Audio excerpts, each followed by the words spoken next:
चलिए, अभी तक हम लोग जो है हिस्ट्री का थोड़ा बेसिक हम लोग देखे थे, और हड़प्पा सभ्यता को हम लोग ओवरऑल देख चुके हैं ना।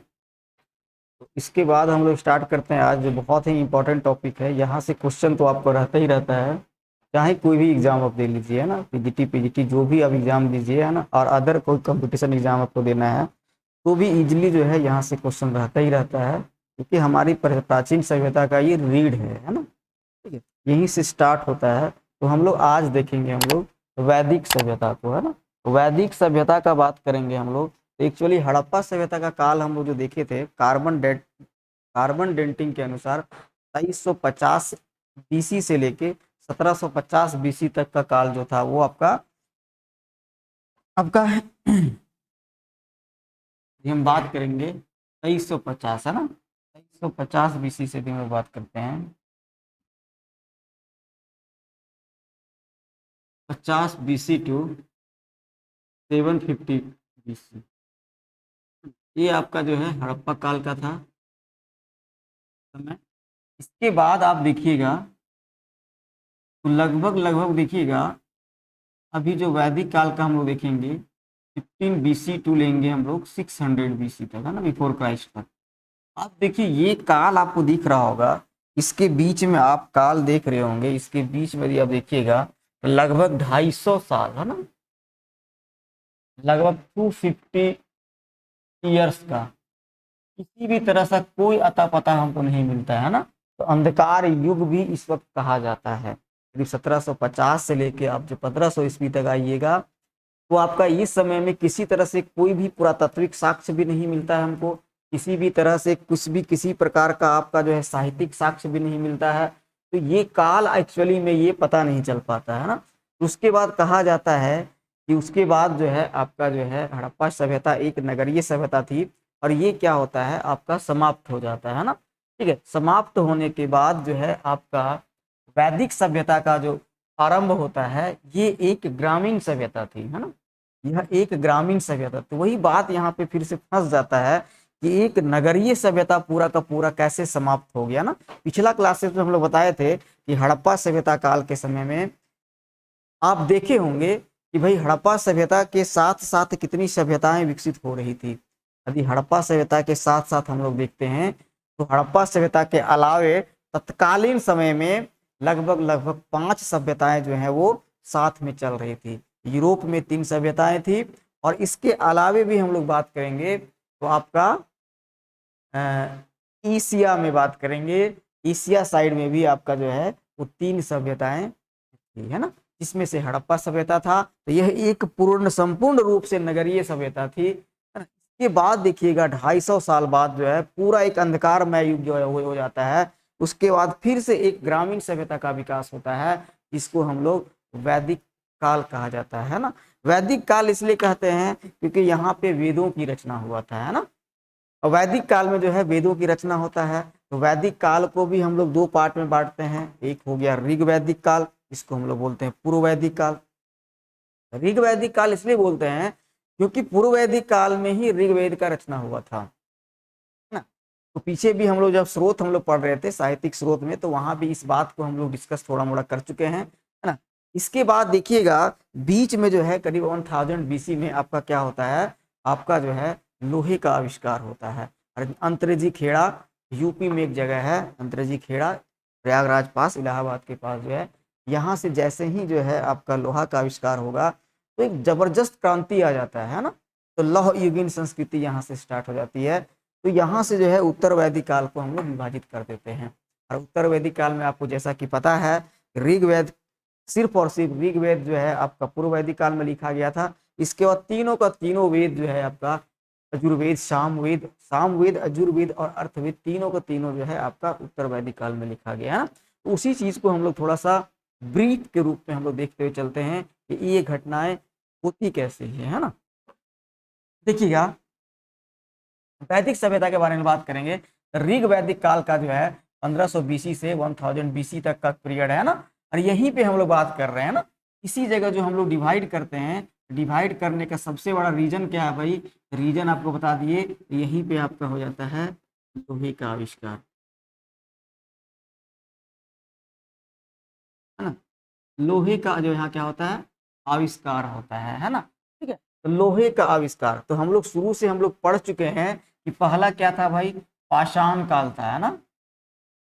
पाषाण काल को हम लोग देख लिए थे। ठीक है, पाषाण काल के बाद देखिएगा पहली बार जो मनुष्य जो है जानकारियां प्राप्त करती हैं, कौन सा धातु होता है, वो कॉपर का होता है ना।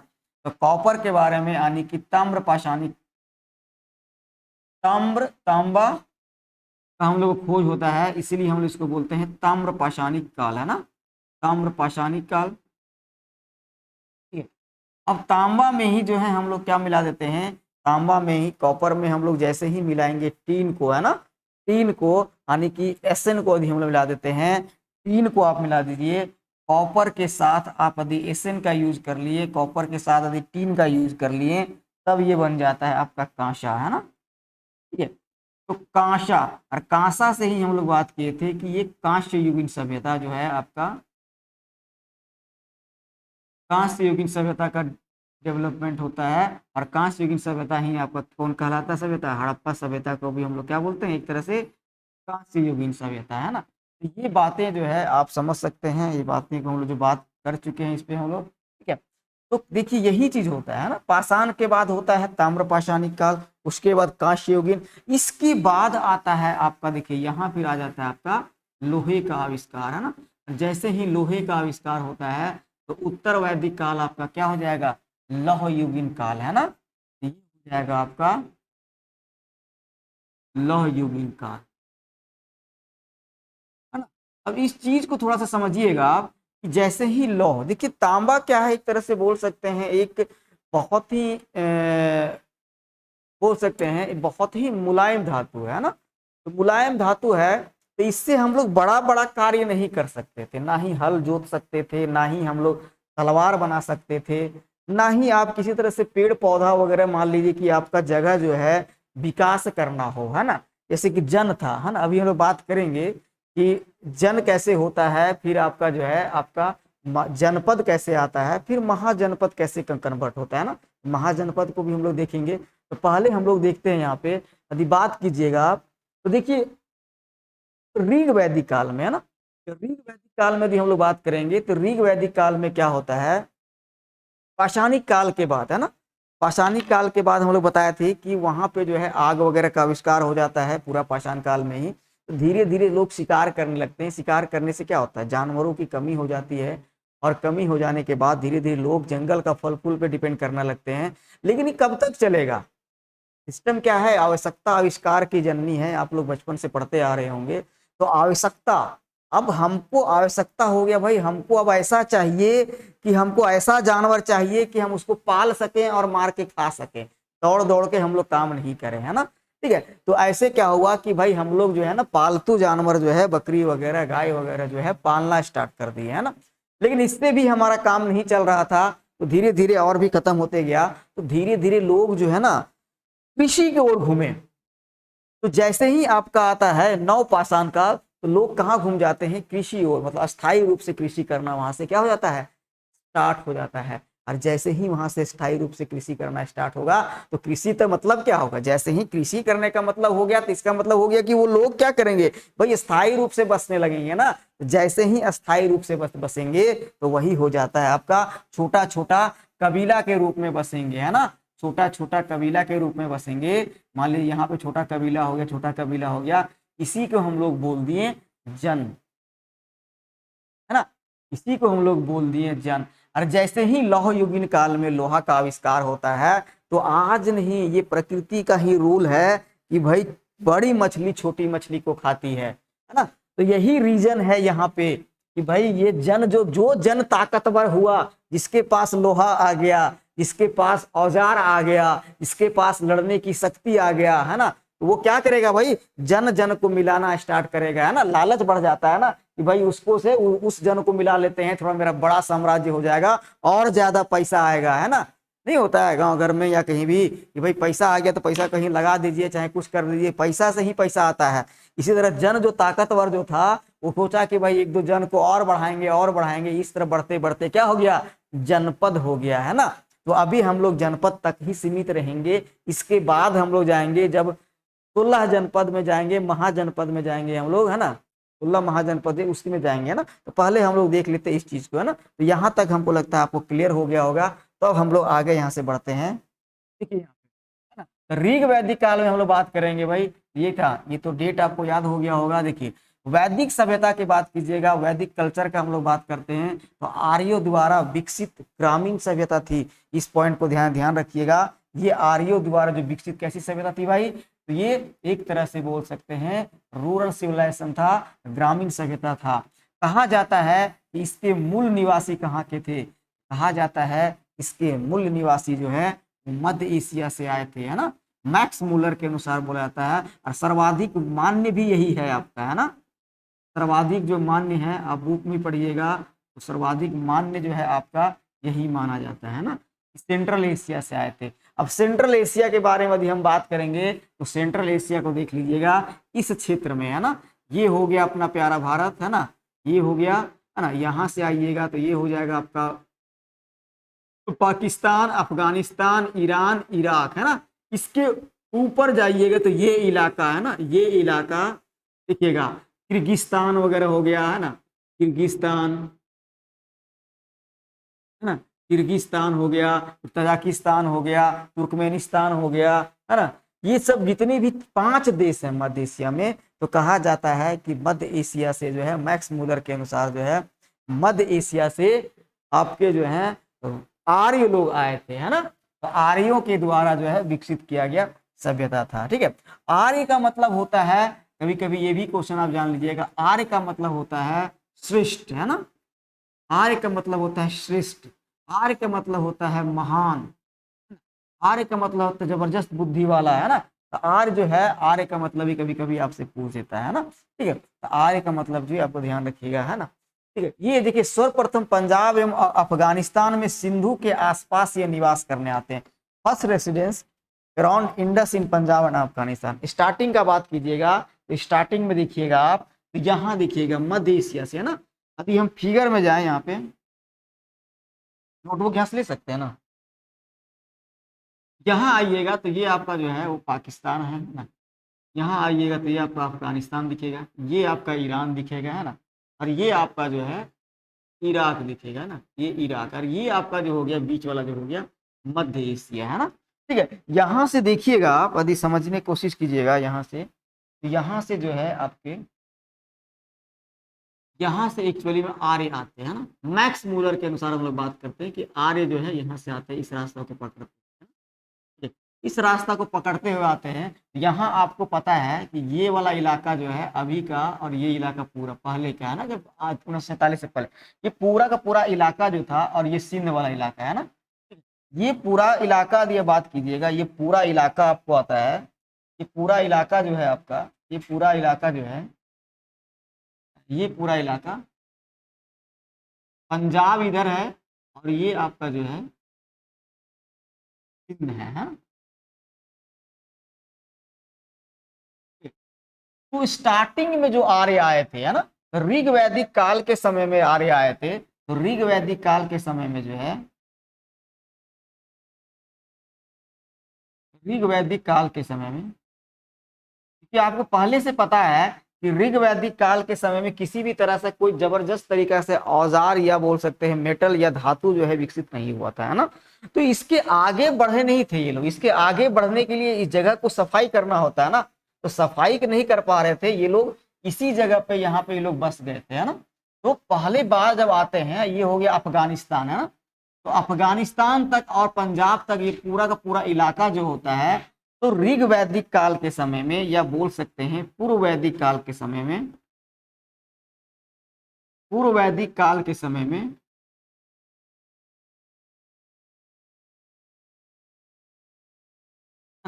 पूर्व वैदिक काल के समय में जो है ये पूरा इलाका था, यानी कह सकते हैं अफगानिस्तान, सिंध और पंजाब वाला इलाका जो है वो पूर्व वैदिक काल में। तो क्वेश्चन आपसे यहाँ पूछ सकता है कि पूर्व वैदिक काल में जो है आपका पंजाब के अलावे जो है यूपी साइड में जो है आपका जो है पूर्व वैदिक काल में विस्तार कहाँ कहाँ तक था, तो विस्तार आपका यहीं तक था, है ना, ठीक है, विस्तार जो है आपका यहीं तक था।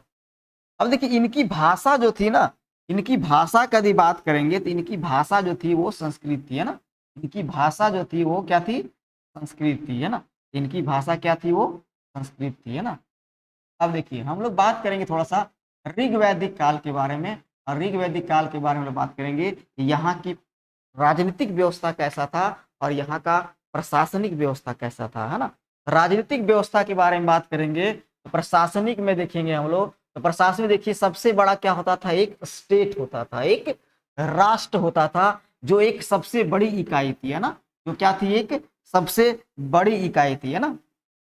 तो ये क्या थी, एक राष्ट्र होता था जो एक सबसे बड़ी इकाई होता था, लार्जेस्ट यूनिट ये होता था। इसके बाद देखिएगा क्या होता है, जन होता था, है ना। ठीक है। इसका जो है बोल सकते हैं, जिसका जो है आपका बोल सकते हैं प्रमुख कौन होता था, राजन होता था, है ना। विष का बात करेंगे तो विष जो होता है इसका जो है विषपति होता था, है ना। ठीक है। कुल का ग्राम में देखिएगा छोटा छोटा जो विलेज होता था इसका प्रमुख क्या होता था, ग्रामणी कहलाता था। ये कभी कभी आपको मैच करने के लिए पूछ सकता है। और कुल जो जो फैमिली का जो होता था प्रमुख, उसको बोलते थे हम लोग कुलपति या कुलुप, है ना। तो कहने का मतलब ये है कि बहुत सारे कुलुप मिलके क्या बनाते थे, हमारा ग्राम, है ना। अब देखिए हम गांव में देखते होंगे तो गांव में तो प्रत्येक अपना अपना फैमिली होता है ना। तो अपना अपना फैमिली मिलकर क्या बन गया, एक गांव बन गया, है ना, एक ग्राम बन गया। तो सेम हो गया, उस ग्राम का प्रधान को बोलते थे हम लोग ग्रामणी। और जो फैमिली होता था उसके प्रधान को क्या बोलते थे हम लोग, कुलुप बोलते थे, है ना। यहाँ पे आइएगा तो बहुत सारे जो है ग्राम मिलके बनाते थे 20, है ना। आज का हम लोग बात करेंगे तो आज का देख सकते हैं, आज का यदि हम लोग बात करते हैं तो आज का यदि बात कीजिएगा तो क्या, आज का बात करेंगे तो आज का ग्राम पंचायत बोल सकते हैं ना। 8-10 गांव, 5 गांव को मिला के, अभी तो 5,000 से ज्यादा जनसंख्या रहेगा तो एक पंचायत बनता है। लेकिन यहाँ देखिएगा एक 5-6 को ग्राम को मिला के 20 बनाया जाता था, है ना। और 20 को मिला के फिर हम लोग क्या बनाते थे, जन बनाते थे ना। और जन से मिल के क्या बनता था, एक राष्ट्र बनता था, है ना। तो ये कभी कभी आपसे पूछ पूछ सकता है, मिलाने के लिए पूछ सकता था ना। तो ये ध्यान रखिएगा कि राजनीतिक व्यवस्था जो था, राजनीतिक और प्रशासनिक व्यवस्था का बात करेंगे हम लोग तो प्रशासनिक व्यवस्था आपका कुछ इस प्रकार से देखने को मिलता है ना। इसके बाद हम लोग बात करते हैं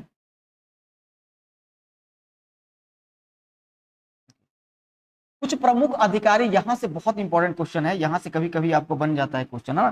कुछ प्रमुख प्रमुख अधिकारी के बारे में यदि बात कीजिएगा, है ना, तो कुछ प्रमुख अधिकारी यदि आप देखिएगा, देखिए कुछ प्रमुख अधिकारी क्या क्या है।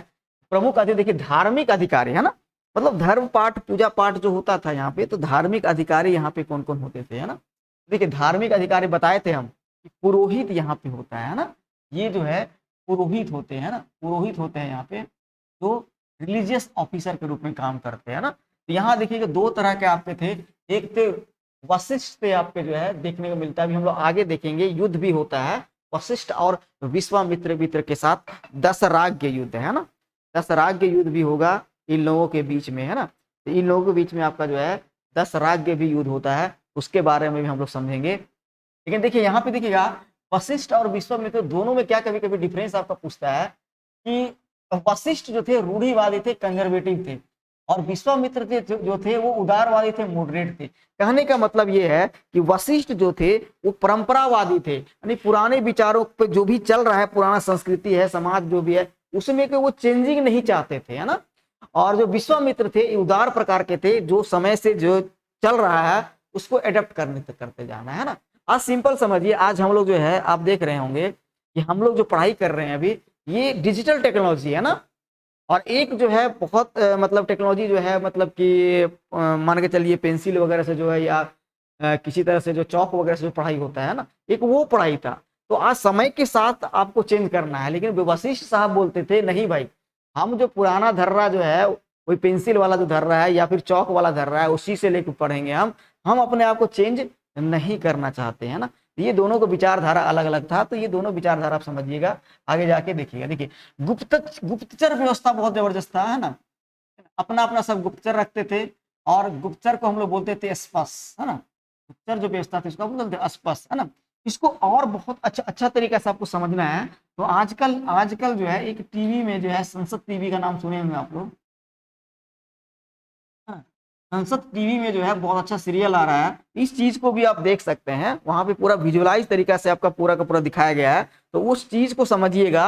वहां एक्चुअली में सबका अपना अपना पाठ लगा रहा है ना, तो जो है अस्पष्ट है, अस्पष्ट को भी आपको दिखाएगा, है ना। और जो रिलीजियस अधिकारी पुरोहित है, पुरोहित जबरदस्त होता था, पुरोहित को राजा को हटाने का अधिकार था और राजा को बनाने का अधिकार था पुरोहित का, है ना। तो ये सब चीज आपको दिखेगा वहां पे, पूरा विजुअलाइज कर सकते हैं चीजों को आप। गायों की लड़ाई होता था, ये चीज को आप देख सकते हैं, तो आपको जबरदस्त तरीके से समझ आएगा। ज्यादा आधा घंटा का नहीं है, 45-50 मिनट का है, आप बढ़ा के देख सकते हैं। तो चीजों को समझने में जो है ना, कोरिलेट करने में आपका जो बहुत अच्छा लगेगा, है ना।